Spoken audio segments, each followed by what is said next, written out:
It was a pretty normal day. Hanging out with friends, hunting some red deer as I do, and then this happened. Oh, great one! Great one! Let's go! Let's go! I have desktop audio muted, so let me unmute it real quick. Oh my gosh, guys. Great one, red deer. Great one, red deer. Let's go. Oh my gosh. Oh my gosh. You're probably wondering why everybody is giggling and laughing in the background. And well, that's because we were talking about some IRL personal stuff, and they thought that they ruined my reaction by having that over top of it. But little did they know that I play with the desktop audio muted on OBS anytime I'm in Discord in a conversation that isn't really related to the hunter or something like that. That is insane, dude. Holy. 257 to 265 on the estimate. Got it in 266 kills. Woo! That's awesome. That's dope. Good thing the Let's audio freaking was go. muted. I know, right? Good thing we had the audio Terrible muted. timing. For that clip. This is exactly why whenever I'm just having conversations like this, I mute desktop audio. Right? Oh my gosh, that's awesome though. Well, everybody, I think what we're going to have to do is get close to this guy and take him down with something cool. Now, I don't know what I want to use at this very second, but we're going to go through all the weapons and see what will be the best option to take down such a beautiful beast. So I want to use something that's a little bit more challenging, something that we haven't used in a while, possibly something we haven't used ever, but I don't exactly know how it's going to go. So I've had the thought in my head that we've never killed anything with the longbow or recurve bow in terms of great ones. We've never killed one with a longbow or a recurve bow. So the question is, do I attempt that? I'm not comfortable shooting these at all. Like, I am terrible with recurve and longbow, but kind of feel like we need to do it. We've got enough great one red deer in the past that if I mess this up, it's not going to be as like heartbreaking as it would be if it were something like a brand new fur type that I don't have for tar or something like that. So I think we're going to do it. I think we're going to go for it. Let's make sure we get the right arrows. So yeah, that should be it right there. Because I don't think the 700s, yeah, the 700s will not work. So that's the arrow we need. Oh man, we're actually going to do it. We're going to take one down with the recurve bow. So as you guys are probably aware, I've rarely ever used this weapon right here. And so I'm not good with it. Which means we're going to need to take a little bit of time to actually practice with this bow before we take the shot on our beautiful great one red deer. Because I really don't want to screw this up if we don't have to. Because that would really be unfortunate. We are now over here at the Hirschfelden range because I really need to take my time to practice as much as possible. Now, obviously, it's going to be very tough with bows, so we're going to have to go up a little bit further so that we actually do get the proper distances, because they don't have any targets that are closer than this as far as I understand. So, yeah, it's a little bit unfortunate. So this right here is about 35. I want to go to about 20 just to see what 20 is going to be like. So this is 20 right here. How are we going to hit at 20? I believe you use the top of the arrow. Yeah. Well, maybe this won't be as difficult as I thought, because that was almost dead on. Little bit high, but almost dead on. So let's move back a little bit more and just kind of see what it'll be like from about 30. So this is about 30 meters right here. Let's see how we can do here. Okay, so 40 is actually where it zeroes to next. So what if I shoot from 20, or I 0 to 20 at 30? Did that hit basically perfect? I think it did. Yeah, that was like dead on as well. Literally same spot. So that means if we are 30 meters away, I just need to aim slightly high, like just ever so slightly. And that will hit perfect. Let's take a look at that one more time. So yeah, we hit the same spot. Exactly the same spot. Okay, this could work. This could work, man. Even if I just aim at that second, well, I guess it's the first ring down. Just boom, lands right there. I'm curious, what happens if I aim at the bullseye? Probably going to be slightly low, I would imagine, if I am not mistaken. Yeah, slightly low, but that's not that substantial. We could easily make a 30-meter shot, I believe. I think we're ready. I don't think I need to practice anymore. We just need to get to 30 meters, and we will have a perfect shot. Now, obviously, the wind is going to need to be taken into account as well, because this is, you know, shooting with the wind blowing behind me. So it's going to be blowing in the same direction that I'm shooting when we're practicing here.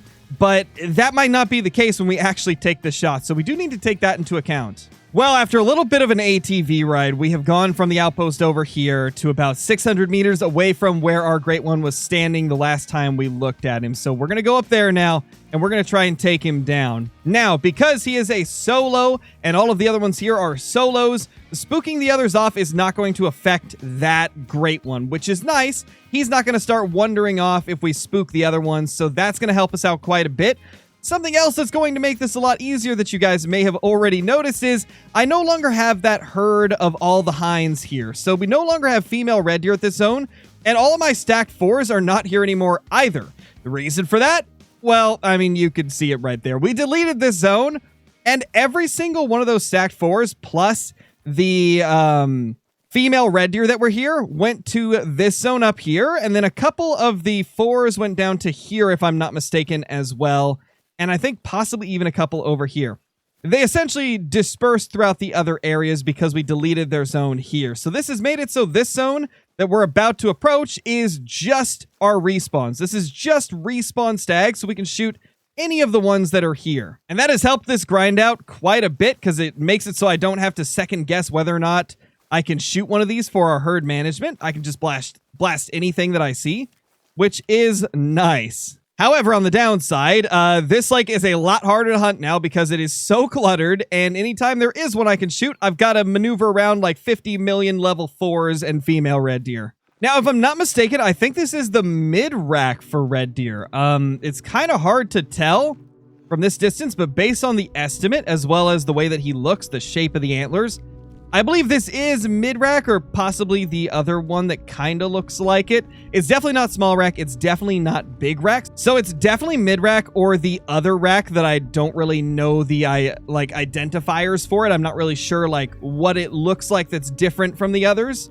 I've been told there's a fourth one, but I've never actually sat down and looked at what the differences are. But there's one that's very difficult to tell apart from the others. Oh my gosh, he's positioned so perfectly. I just need him to stay right there. If he stays right there, we're going to have the perfect shot to take him down. So technically, we are within the high zero distance for the recurve bow. Now, I definitely don't want to be taking a shot from here. Let's remove the tracks real quick.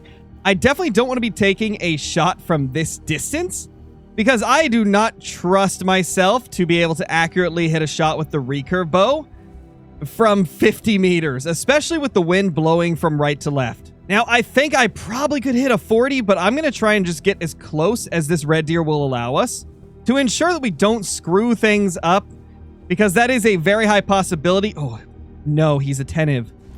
Oh, no, this is not going to be as easy as I hoped. This guy's facing away, so we're able to get really close to him, but this red deer is kind of angled towards us, so he's able to see us a little bit better. That's not good. That's definitely not good. Maybe if I slow crawl, it'll be a little bit better. If I can get to 30 meters, I am going to take the shot because that's probably the best we're going to get because he does seem to be a little bit more aware than the other ones here, especially this guy. What is your problem, man? Oh no, he's attentive again. How am I going to do this? How are you not going attentive, but this guy is? That's wild. Okay, he's again calm. We just got to really slowly inch our way up. Just a tiny bit at a time. The second I stand up, this guy is going to go alert most likely. So we're going to have to be quick with our shot, which kind of sucks considering we're using the recurve. Okay, he's attentive again. Okay, yeah, this guy's he's going attentive with the slightest movement now. So we can't get any closer. That is for certain.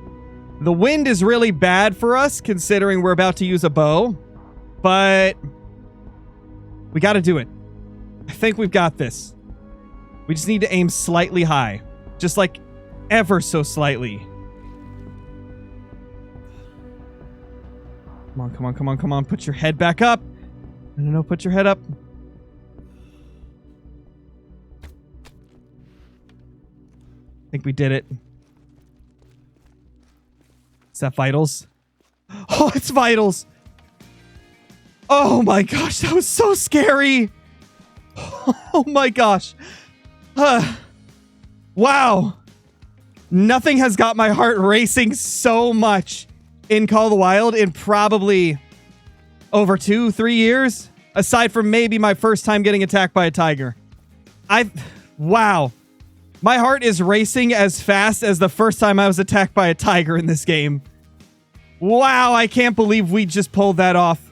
I've finally done it, guys. I've finally mustered up the courage to use a recurve on a great one, and we actually got it. Look at that placement. That's beautiful. Oh my gosh, that is beautiful. 257.94. And yeah, that is the mid-rack, I believe. Wow, what a gorgeous red deer with the recurve bow as well. Let's see how the shot was. Oh, perfect. Dude, you cannot get a better shot than that. That is as good as it gets. Wow. We actually nailed that. That went way better than I ever would have expected it to. I am terrible with the recurve and the longbow, so I did not expect this to go well at all, even in the slightest. I was fully expecting to be very disappointed at the end of this encounter, but we got him. We got him, and he's a beauty. Well, I think it's time we take a look at this beauty in the lodge. That was such an awesome encounter, and one of my shortest red deer grinds ever. That was only 266 kills with 15 diamonds and 1 rare. I think our herd management really is at that state where we're just going to get nothing but short grinds for the most part, with obviously a few longer ones scattered here and there. I think our herd management is at that point where we're just going to be popping trophies like it's nothing. We've seen that with the last couple grinds. Actually, the last 3 grinds have all been under 500 kills, if I'm not mistaken. I had to double check real quick because I didn't want to give you guys the wrong information. But yeah, the last grind, this one right here, was 266 kills. My previous was 403. The one before that, 89. And the one before that was like 1321. So the last 3 grinds have been really, really good. And that's kind of when our herd management started getting to its peak, where we were just getting diamonds every like 10 to 25 kills, depending on the grind. Some of them had a diamond every 10 kills. Others had it every 25. This one in particular, I think, was around like every 17 or 18 kills we were averaging a diamond. So we've had some really good stats these last few grinds. So it does not shock me that these have been some of our shorter Great One grinds, because we've been getting some phenomenal HM. I think it is about time that we remove these bears from right here and put our beautiful red deer Great One up there. And I think I'm going to move this guy as well and put him up there, because I think that's just going to look so nice. Oh, yes. That is a phenomenal looking entrance. Wow, what a crazy entrance. Now I am curious, where does this guy rank in terms of my mid-rack trophies? I don't know if these two are both mid-rack. They're similar, but that guy scores way higher, 257. Okay, so there we have a 259 scoring mid-rack. So definitely not our highest scoring mid-rack ever, but it's still a really good one. Wait, I just realized something. This guy right here, I think, is small rack. I think that is small rack right there, because if we go over to this area, we will see that we have one right here that scores 260, but the leaves go all the way to the top. Okay, so that is the difference. There's 2 that are kind of the mid-rack. One has the leaves going all the way up to the top, and the other one only has them going up halfway. Okay, so that's the difference between the, like, 2 middle racks. I'm glad that I took the time to look at this, because I could not tell the difference for the longest time, but now I get it. Now I get all the differences, but regardless, aside from that, this was a crazy encounter. One of the craziest encounters we've ever had with a red deer Great One. Definitely my riskiest, I don't know if riskiest, but definitely my most like heart-pounding shot I've ever took. That was amazing. Let me know in the comments what you thought, if you enjoyed it, if you didn't enjoy it. Also, hit that like button if you haven't, because it's a massive help to the channel and it shows me that you love this content. And if you're new to the channel, consider subscribing. I will see you all in the next one. Peace.